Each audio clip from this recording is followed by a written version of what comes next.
सो आइए लूका और उसके 16 अध्याय और 10 वचन को हम पढ़ लेते हैं। यहाँ लिखा है, जो थोड़े से थोड़े में सच्चा है वह बहुत में भी सच्चा है, और जो थोड़े से थोड़े में अधर्मी है वह बहुत में भी अधर्मी है। ये कितनी जरूरी बात प्रभु ने कही।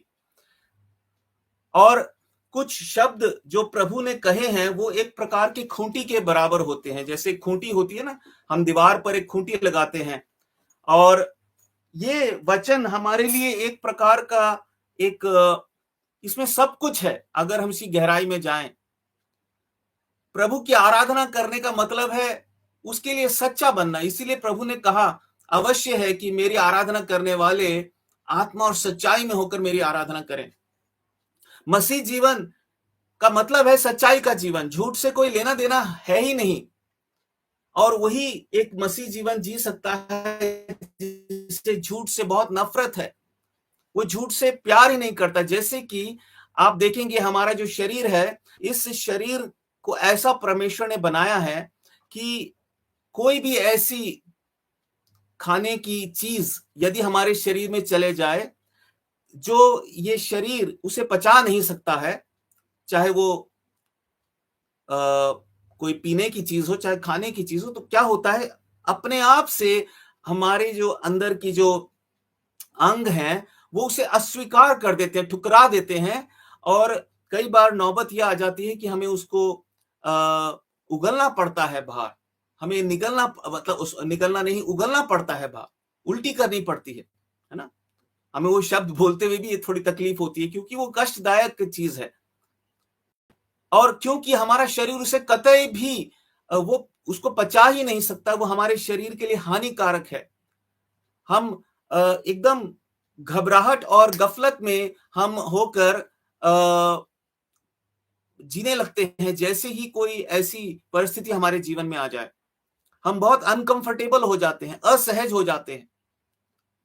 ठीक उसी तरह से एक विश्वासी वही है, जैसे ही उसके जीवन में कोई पाप या कोई अपवित्र चीज या कोई झूठ प्रवेश कर जाए या ऐसे वातावरण में भी वो होगा तो वो असहज महसूस करेगा। पर खास करके देखिए, वातावरण को तो हम कंट्रोल नहीं कर सकते हैं, उस पर हमारा अधिकार नहीं है। अगर ऐसा होता तो हमें प्रभु सीधे सीधे स्वर्ग में ही ले जाता। लेकिन यहां पर हमारे विश्वास की परीक्षा है, जहां चारों तरफ पाप है, झूठ है, असत्य है, धोखा है, छल है, कपट है। क्या हम सच्चाई का जीवन जी सकते हैं? प्रभु ने हमारे लिए सारे प्रबंध कर दिए हैं। दूसरे पत्रस के पहले अध्याय में हम पढ़ते हैं, उसने सब कुछ जो हमें भक्ति का जीवन जीने के लिए चाहिए वो प्रोवाइड करा दिया है। He has given us everything that we need to live a holy life. अब सवाल यह है कि क्या हम प्रभु की बात मानेंगे? क्या हम ये तय करना चाहते कि हाँ, मैं पाप का जीवन नहीं जीना चाहता, झूठ का जीवन नहीं जीना चाहता। झूठ मेरे कण कण में है, मैं झूठ बोलने का आदी हो चुका था, मेरी आदत बन चुकी थी, बट अब मैं इससे छुटकारा पाना चाहता हूं। एट एनी कॉस्ट, किसी भी कीमत पर मैं झूठ नहीं बोलूंगा।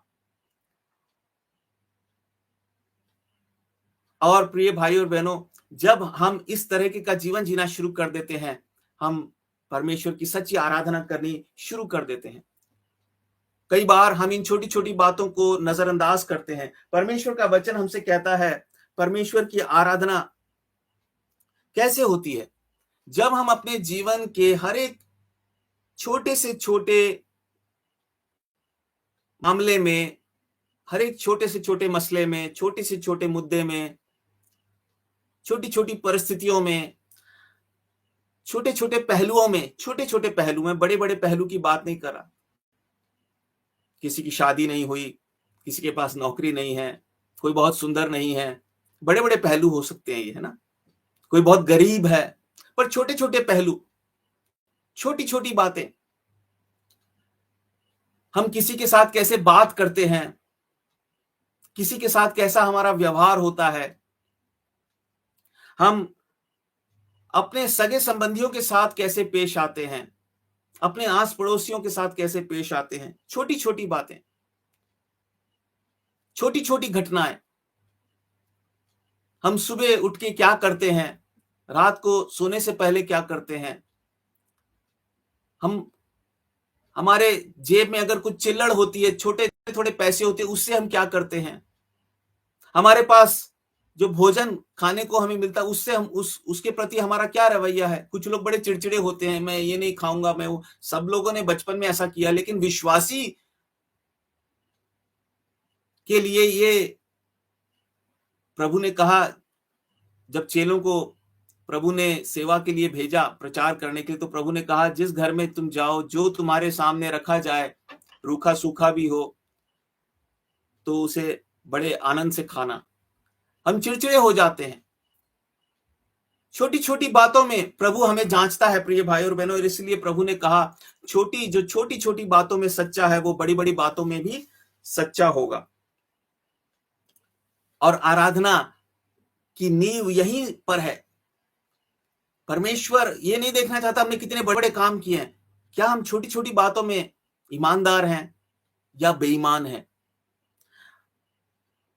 हम, इसका मतलब ये नहीं है कि हमारे जीवन में कभी कोई गलती हो ही नहीं सकती, वो तो प्रभु जानता है कि ऐसा संभव नहीं है, हम सब कहीं ना कहीं चूक जाते हैं। यहां तक कि एक प्रचारक के लिए भी ऐसा लिखा गया है याकूब के 3 अध्याय में कि हर एक किसी को प्रचारक बनने की कोशिश नहीं करनी चाहिए। ये परमेश्वर की ओर से एक बुलावा होता है, एक एक अभिषेक होता है। और यदि आप चाहें तो अपने पर्सनल टाइम में उस वचन को फिर से पढ़िए, याकूब 3 अध्याय के पहले वचन को। एक प्रचारक बनना कोई प्रशंसा पाने की बात नहीं है, वो बड़ी जिम्मेदारी की बात है, क्योंकि एक प्रचारक से भी भूल चूक होती है। और परमेश्वर हर एक गलत बात के लिए, जो मान लीजिए मैं अगर प्रभु का वचन बता रहा हूं, तो मुझे वो जांचेगा, मुझे परखेगा और मुझे उसका लेखा देना पड़ेगा। संभव है इसी जीवन में, संभव क्या है, इसी जीवन में देना पड़ेगा, बाद में तो सब खत्म हो जाएगा, है ना। इसीलिए बहुत से नौजवान, बहुत से चाहते हैं कि वो प्रचार करें। अच्छी बात है, प्रचार, सुसमाचार प्रचार की बात नहीं कर रहा हूं मैं। सुसमाचार प्रचार तो कोई नहीं करना चाहता है, वो चाहते हैं ज्ञान का प्रचार करना चाहते हैं, बड़े बड़े सभाओं में जाकर वो प्रभु का संदेश देना चाहते हैं। और एक गलत पश्चिमी सभ्यता आ गई। हाँ, ये बिल्कुल मैं सही कह रहा हूं, ये पश्चिमी देशों से आई। हालांकि इसका मेरा मतलब ये नहीं कि पश्चिम देश खराब है, लेकिन दुर्भाग्य से, क्योंकि जैसे जैसे आदमी का विकास होता है, आर्थिक विकास खास करके, वो आत्मिक रीति से ढलता जाता है। और क्योंकि पश्चिम देशों का विकास हो गया, परमेश्वर ने बड़ी आशीष दी उन लोगों को, तो क्या हो गया, धीरे धीरे उन्होंने अपने तौर तरीके अपनाने शुरू कर दिया। और मैं अक्सर हर एक संदेश में ये बात कहता हूं, क्योंकि मैं देखता हूं कि ज्यादातर मसीह लोगों को इन बातों की समझ नहीं है, यहां तक कि उनके अगुओं तक को नहीं मालूम है। वो पश्चिम सभ्यता में इतने डूब चुके हैं, उसका इतना प्रभाव है कि वो अपने ही देश में, जो प्रभु ने भाई भगत सिंह जैसे लोगों के द्वारा बड़े बड़े काम किए, वो भाई भगत सिंह का नाम तक नहीं जानते। कई बाइबल कॉलेज के स्टूडेंट से अगर मैं पूछूं तो उनको पता ही नहीं होता है। दुर्भाग्य की बात है। वो बड़े बड़े पश्चिम देश के प्रीचर्स का नाम जानते हैं, उनकी किताबें पढ़ते रहते हैं 24 घंटा, उसी में से पढ़ के वचन सुनाते हैं, लेकिन वो परमेश्वर के कार्य को नहीं समझते। खैर, हमारा टॉपिक वो नहीं है। ये जो परमेश्वर ने हमारे लिए सरल बात कही है, देखिए भजन 130 और उसके हम एक वचन को पढ़ेंगे। भजन 130 और उसके चौथे वचन को हम देख लेते हैं। भजन 130 और उसके चौथे वचन को, क्योंकि हम इस विषय पर विचार कर रहे थे कि क्या हम में से कोई भी कभी चूक नहीं करता है। निश्चित रूप से हम चूक करते हैं, कई बार करते हैं, और प्रचारक से भी चूक हो जाती है। इसीलिए हर किसी को उसकी होड़ में नहीं लगे रहना चाहिए।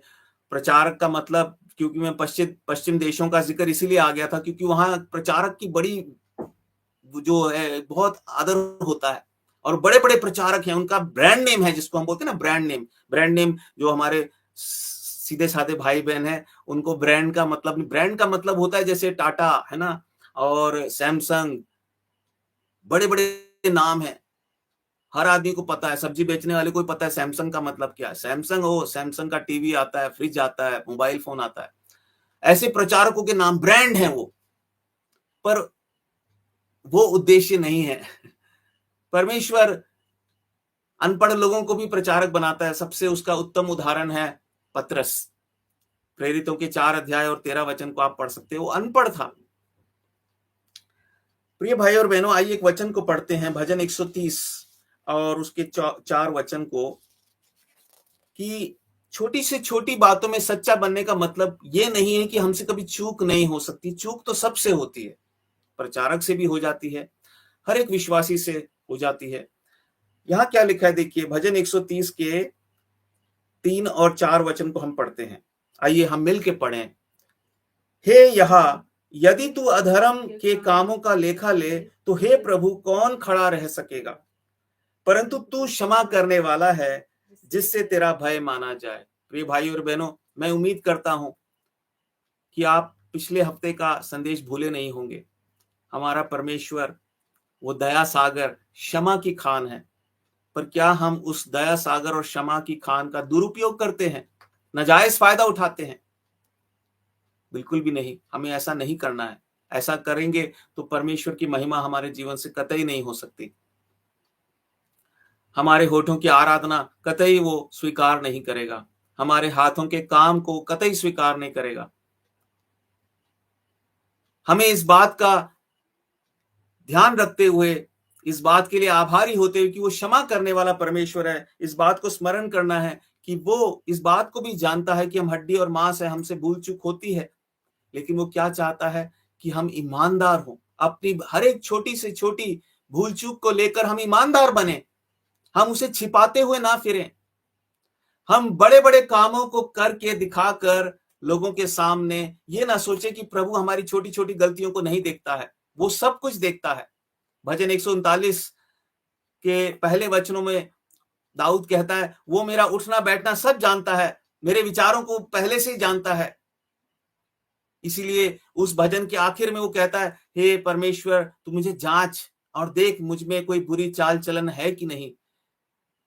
विश्वासी लोग इन सब साधारण और मूल बातों को छोड़कर बेकार की बातों में लगे रहते हैं। बेकार की बातों में, छोटे से लेके बड़ा तक बेकार की बातों में लगे रहते हैं। पर परमेश्वर ऐसी महिमा को पसंद नहीं करता है।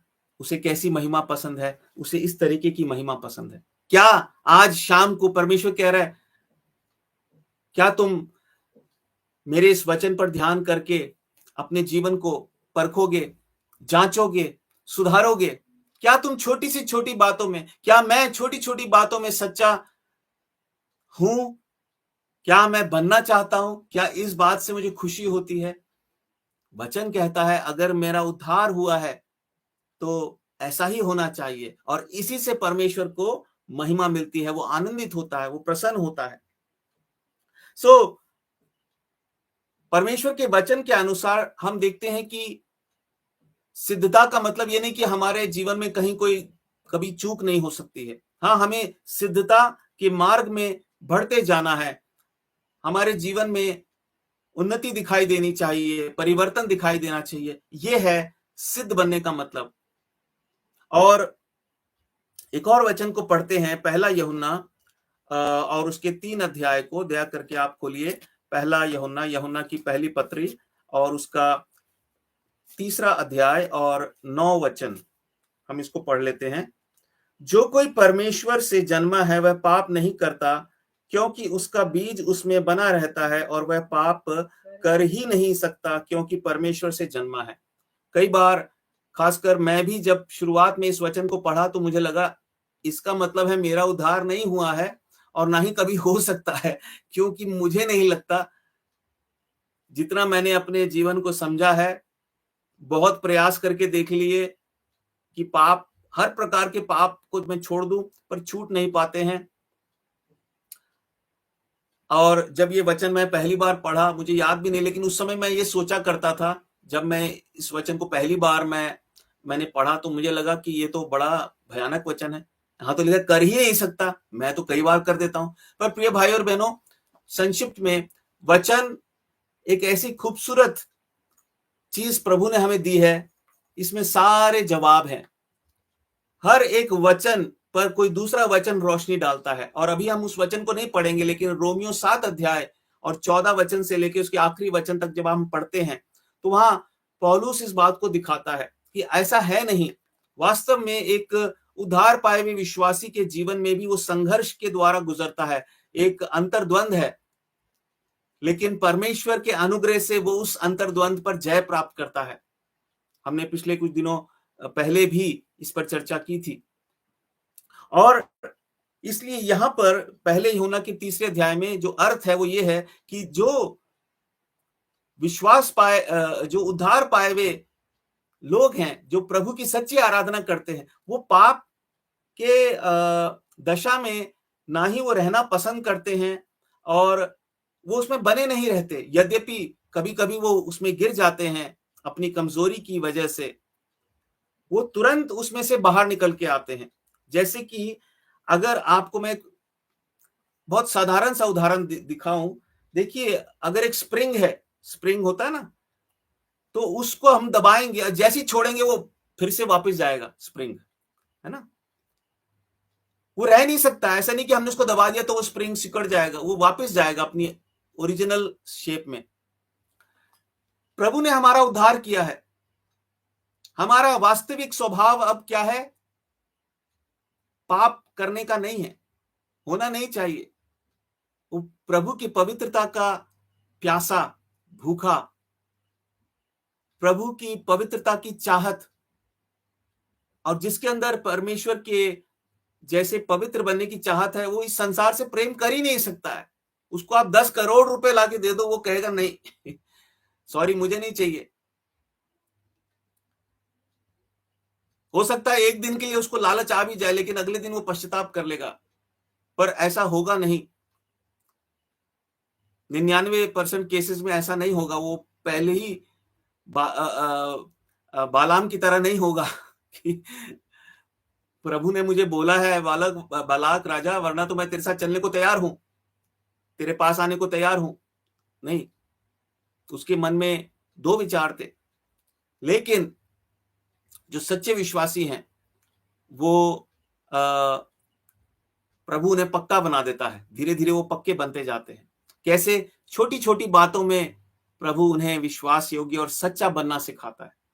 प्रिय भाई और बहनों, आज का संदेश हमारे लिए बहुत ही महत्वपूर्ण है और मैं आपसे अनुरोध करूंगा, आप पूरा वचन सुना करें। वचन 10 मिनट 5 मिनट का भी हो सकता है, लेकिन बहुत जरूरी है कि इन अंत के दिनों में हम परमेश्वर की बात को यदि गहराई से समझना चाहते हैं तो हम पूरे संदेश को सुने। एक और वचन को हम पढ़ लेते हैं इस बात को समझने के लिए। पहला थिस्सलुनीकियों और उसका 5 अध्याय और 20 वचन में देखिए परमेश्वर का वचन क्या कहता है। कहता है कि तुम हर एक प्रकार के पाप से बचे रहो, क्योंकि एक उद्धार पाए हुए विश्वासी के लिए ये बहुत जरूरी है कि वो पापों से दूर रहे, पापों में जीवन ना बिताए। पाप में हो सकता है वो गिर जाए, लेकिन उसको उसमें बने नहीं रहना है, तुरंत उसको उस दशा से बाहर निकल आना है और हर एक संभव प्रयास करना है कैसे उन हर एक प्रकार के पापों से मैं बचा रहूं। यहां पे लिखा है सब प्रकार की बुराई से, अर्थात पाप से बचे रहो, दूर रहो। जब हम इन वचनों को ध्यान में रखकर लूका 16 और उसके 10 वचन को हम उस पर मनन करते हैं तो हमें बात समझ में आती कि थोड़े से थोड़े में सच्चा रहने का मतलब क्या है। ये नहीं है कि हमसे कभी गलती नहीं हो सकती है, पर इसके विपरीत वो कहता है यदि तुमसे गलती हो तो तुरंत उसे मानकर उसे छोड़ दो। देखिए हम कुछ उदाहरणों को देख लेते हैं। सबसे पहले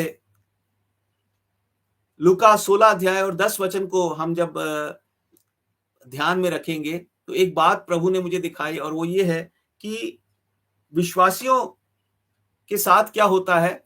आमतौर पर अगर हम देखेंगे चारों तरफ प्रभु के लोगों में, हम बड़े बड़े काम करना चाहते हैं ना, और उसमें हम वफादार बने रहना चाहते हैं। उदाहरण के तौर पर मंडलियों में, बड़ी-बड़ी कलीसियाओं में बहुत से सेवक लोग अपने अगुओं को प्रसन्न करना चाहते हैं। ध्यान से सुनिए, अपने अगुओं को प्रसन्न करना चाहते हैं, यहां तक कि सेवक लोग ही नहीं, जो विश्वासी होते हैं मंडली में, वो जो मंडली के जो अगुवे होते हैं, मुखिया होते हैं, उनकी नजरों में बहुत अच्छे बने रहना चाहते हैं। अगर उन्होंने उन्हें कोई जिम्मेदारी दी है तो उसको बखूबी निभाएंगे, लेकिन प्रभु की छोटी छोटी बातों में वो विश्वास योग्य नहीं रहते। वो अपने बहन भाइयों के प्रति कैसे व्यवहार करना, उसमें विश्वास योग्य नहीं रहते, बड़े बड़े कामों में। लेकिन प्रभु कहता है कि जो छोटे से छोटी बात में सच्चा नहीं है, वो क्या लिखा है, बड़ी से बड़ी बात में भी क्या है, वो अधर्मी ठहरेगा। देखिए वहां पर क्या लिखा है कि पढ़ दो एक बार आप बिमला। जो थोड़े से थोड़े में सच्चा है वह बहुत में भी सच्चा है। हाँ, और जो थोड़े से थोड़े में अधर्मी है वह बहुत में भी अधर्मी है। अगर छोटी छोटी बातों में आप अधर्मी हैं, आप अगुए को तो प्रसन्न कर रहे हैं, मुखिया को तो प्रसन्न कर रहे हैं, अपने साथ जो भाई बहन बैठे हैं उनके साथ आपका व्यवहार अच्छा नहीं है, इसका मतलब आप बहुत बड़े अधर्मी हैं। आपकी पोल एक दिन परमेश्वर खोल देगा, आपकी सच्चाई परमेश्वर सबके सामने ले आएगा, क्योंकि प्रभु ने कहा कोई भी ऐसी बात नहीं जो गुप्त है और प्रकट नहीं की जाएगी। सो प्रिय भाई और बहनों, हमारी आराधना, जैसा मैं अक्सर कहता हूं, वो कोई शब्दों से पूरी नहीं हो सकती है, बयान नहीं की जा सकती है। वो कोई शब्दों की बात नहीं है। जैसे प्रेम के विषय में यूहन्ना कहता है कि तुम्हारा प्रेम सिर्फ शब्दों का ही ना हो। ये तो हमारा चाल चलन है, ये तो हमारा जीवन है। क्या हमारा जीवन एक सच्चाई का जीवन है? एक उद्धार पाया हुआ विश्वासी झूठ पर कभी भी नहीं चलेगा, वो झूठ के साथ रह ही नहीं सकता है। उसके लिए झूठ का मतलब है जहरीली गैस। जहां झूठ आ गया वो उल्टी करने लगेगा,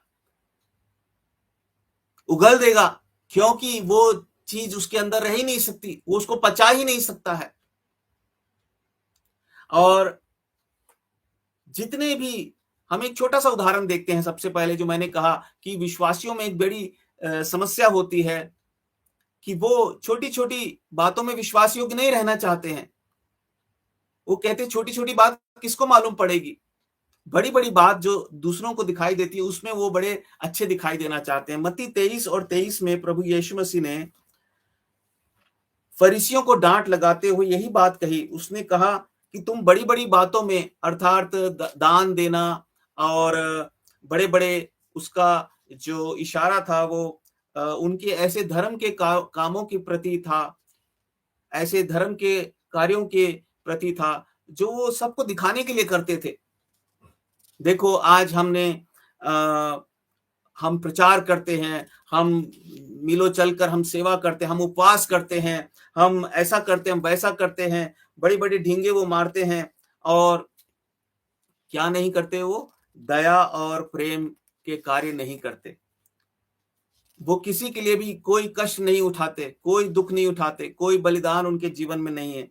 मत्ती 23:23 में प्रभु ने उनसे कहा, पढ़िए।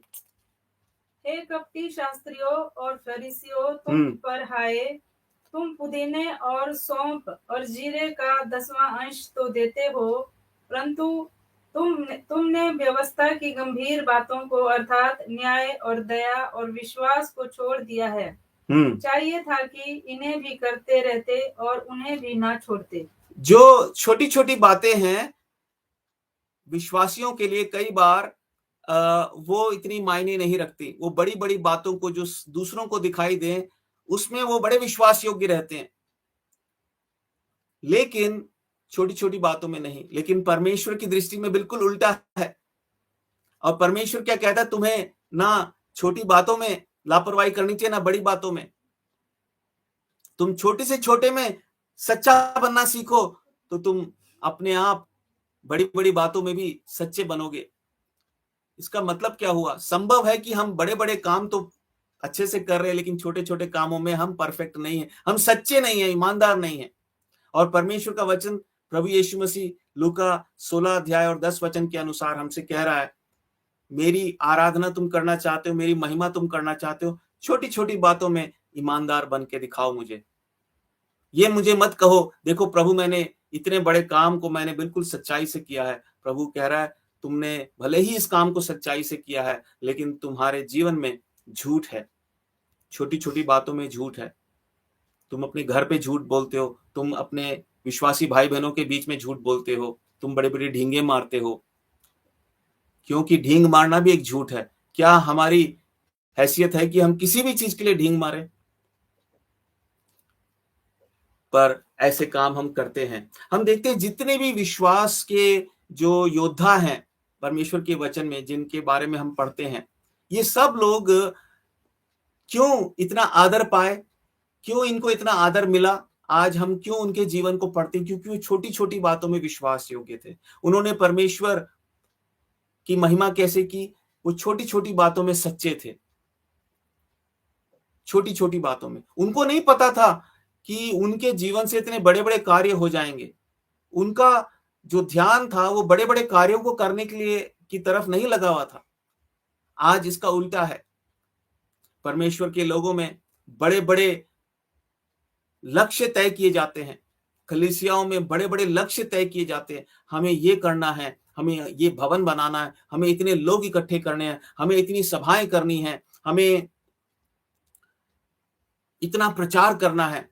पर छोटी छोटी बातों पर वो बिल्कुल भी गौर नहीं करते। हम आज इन बातों को देख सकते हैं कलीसियाओं में चारों तरफ। पर हमें अपना ध्यान उन चीजों पर नहीं लगाना है, बल्कि हमें प्रभु के वचन पर ध्यान लगाना है। प्रभु का वचन कहता है, क्या तुम छोटी छोटी बातों में सच्चे हो? और जो छोटी छोटी बातों में सच्चे होते हैं, जैसे जितने भी विश्वास के योद्धा हैं, इब्रानी 11 अध्याय में हम पढ़ते हैं विश्वास के योद्धाओं के बारे में, और वहां पर वो अंत में कहता है कि ये तो सिर्फ थोड़े से उदाहरण हैं, अगर मैं सबकी चर्चा करने लगूं तो समय पूरा नहीं पड़ेगा। उत्पत्ति से लेके हम देखते हैं नए नियम के समय तक कितने विश्वास योग्य लोगों के बारे में हम पढ़ते हैं, और उनकी खासियत यही थी, उनके जीवन का भेद यही था कि वो छोटी छोटी बातों में, थोड़े से थोड़े में वो सच्चे निकले। परमेश्वर ने उनको और जिम्मेवारी दी, और आदर दिया, और आशीष दी, और इस्तेमाल किया। और ये हर एक विश्वासी की यही पहचान होनी चाहिए, यही गवाही होनी चाहिए। इसी तरीके से हर एक विश्वासी, और कोई दूसरा तरीका नहीं है, हर एक विश्वासी सिर्फ इसी तरीके से परमेश्वर की आराधना कर सकता है। कोई भी मनुष्य इस पृथ्वी पर केवल इसी तरीके से परमेश्वर की महिमा कर सकता है।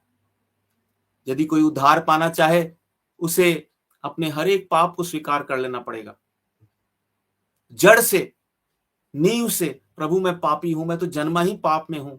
आज मुझे बात मालूम पड़ी, मेरे अंदर कोई अच्छी चीज वास नहीं करती, मैं पाप के हाथ बिका हुआ हूं, मेरे स्वयं की कोई धार्मिकता नहीं है। प्रभु मुझ पापी पर दया करें, और तब उसका उद्धार हो जाएगा। उसे ईमानदार बनना पड़ेगा, छोटे छोटे पापों को भी स्वीकार करना पड़ेगा। तुम थोड़े से थोड़े में सच्चा बनो, परमेश्वर तुम्हें और भी देगा। हम आगे बढ़ते हैं कुछ उदाहरणों को देखते हुए। सबसे पहले यूसुफ के उदाहरण को देखते हैं। हम बहुत शॉर्ट में कुछ उदाहरणों को देखते हैं, जिससे कि ये वचन पूर्ण रीति से हमारे अंदर काम कर सके। सबसे पहले उत्पत्ति 37 अध्याय की ओर मैं आपका ध्यान ले जाऊंगा। यूसुफ के बारे में हम 2 वचन पढ़ेंगे खाली। यूसुफ अपने पिता का बहुत ही लाडला बेटा था। वो इसलिए था क्योंकि वो छोटी छोटी बातों में सच्चा था। वो उसके जीवन में झूठ नहीं था, वो छल कपट नहीं करता था, मक्कारी नहीं करता था। और 37 अध्याय के 3 वचन में लिखा, इस्राएल अर्थात याकूब अपने सब पुत्रों से बढ़ के यूसुफ से प्रीति रखता था, क्योंकि वह उसके बुढ़ापे का पुत्र था, और उसने उसके लिए एक रंग बिरंगा अंगोछा बनवाया था। 12 वचन को अंगरखा, क्या कह रहे हो आप? हाँ, अंगरखा बनवाया। और उसके बाद हम साथ ही साथ 13 वचन को भी इसी अध्याय से हम देखते हैं। वहां इस तरीके से लिखा है, तब इज़राइल ने अर्थात याकूब ने यूसुफ से कहा, तेरे भाई शकेम ही में भेड़ बकरी चरा रहे होंगे, इसलिए जा, मैं तुझे उनके पास भेजता हूं। उसने उससे कहा, अर्थात अपने पिता से कहा, जो आज्ञा मैं हाजिर हूं। ये जो उसका जवाब है, जो आज्ञा मैं हाजिर हूं, ये बहुत कुछ बताता है। खास करके यदि हम इन शब्दों को यूसुफ के पूरे जीवन की जो गवाही है, जो उसके पूरे जीवन का जो एक वृत्तांत है, उसको ध्यान में रख के हम इन वचनों को पढ़ें तो हमें समझ में आएगा ये क्या दिखाता है। ये उसकी उसकी उस खूबी को दिखाता है, उसकी गवाही देता है कि वो छोटी छोटी बातों में सच्चा था, झूठ नहीं बोलता था, मक्कारी नहीं करता था, बचने की कोशिश नहीं करता था। एक और उदाहरण देखते हैं, एस्तर की किताब, और उसमें से हम देखेंगे दूसरे राजा के बाद, दूसरे इतिहास के बाद, देखिए दूसरा इतिहास और उसके बाद एजरा, नहमाया और फिर एस्तर। एस्तर 2 अध्याय और 20 वचन। हमें से जो लोग एस्तर की कहानी को जानते हैं, वो अपने चाचा के द्वारा उसका पालन पोषण हुआ। हम सिर्फ एक वचन को पढ़ते हैं, एस्तर 2 अध्याय और 20 वचन। वहां लिखा है, एस्तर ने अपनी जाति और कुल का पता नहीं दिया था जब वो राजा के पास पहुंचाई गई थी, और उसने अपनी जाति और कुल के बारे में वहां पर कुछ नहीं बताया था, क्योंकि मोर्दकाई ने उसको ऐसी आज्ञा दी थी कि ना बताए। और एस्तर मोर्दकाई की बात ऐसी मानती थी जैसे कि उसके यहाँ अपने पालन पोषण के समय मानती थी। वो अपने पालन पोषण के समय क्या करती थी? बात मानती थी, ओबीडियंट थी। छोटी छोटी बातों में जो आज्ञाकारी है वो क्या है? सच्चा है। कुछ लोग आज्ञाकारी होने का ढोंग करते हैं, लेकिन वो छोटी छोटी बातों में गड़बड़ कर देते हैं, खा जाते हैं। अगर उनको 3 काम बोलो तो वो 2 काम करते हैं, 1 भूल जाते हैं, और फिर कहते हो ये मेरे दिमाग से निकल गया, मैं भूल गया, मैं भूल गई, ये कब कहा था? क्योंकि वो थोड़े से थोड़े में सच्चे नहीं रहना चाहते। प्रिय भाई और बहनों, परमेश्वर को खुशी इस चीज से मिलती है कि हम थोड़ी सी थोड़ी बातों में विश्वास योग्य रहें। निश्चित रूप से इसका मतलब ये नहीं कि हम सिर्फ छोटे छोटे काम ही करते रहें। प्रभु कहता है तुम यदि सबसे पहले तुम छोटे छोटे कामों में विश्वास योग्य बनो, मैं तुम्हें बड़े बड़े काम भी दूंगा करने के लिए। और ये एक दर्शन की बात है। हम सीधा ही बड़े बड़े काम करने की कोशिश नहीं कर सकते। प्रभु कहता है पहले तुम छोटे छोटे बातों में, जीवन की छोटी छोटी बातों में, छोटे छोटे पहलुओं में, छोटे छोटे मुद्दों में तुम विश्वास योग्य बनो, सच्चे बनो, ईमानदार बनो, तब मैं तुम्हें बड़ी बड़ी आशीषें भी दूंगा, बड़ी बड़ी जिम्मेवारियां भी दूंगा। कुल मिला के वो आशीष है। और देखिए एक और उदाहरण को हमने 2 अच्छे उदाहरण देखे, आज्ञा जो सच्चे थे। और जैसा मैंने कहा, जितने भी हम लोगों के बारे में पढ़ते हैं बाइबल में, शुरुआत से लेकर अंत तक, जो अच्छे विश्वासी थे, जो परमेश्वर के भक्त थे, वो छोटी छोटी उनके जीवन की जो उनके जीवन का जो भेद था, उनके विश्वास के जीवन का जो रहस्य था, वो ये था कि वो लूका 16 अध्याय और 10 वचन के अनुसार वो थोड़े से थोड़े में भी सच्चे निकले, और परमेश्वर ने उनको और बढ़ाया और बढ़ाया।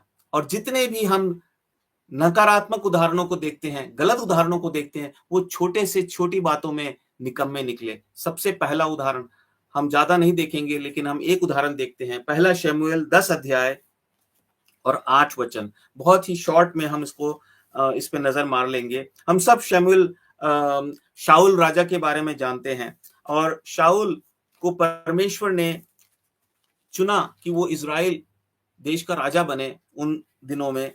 और 2 बार उसने इस बात का जो है प्रदर्शन किया कि वो विश्वास योग्य नहीं था।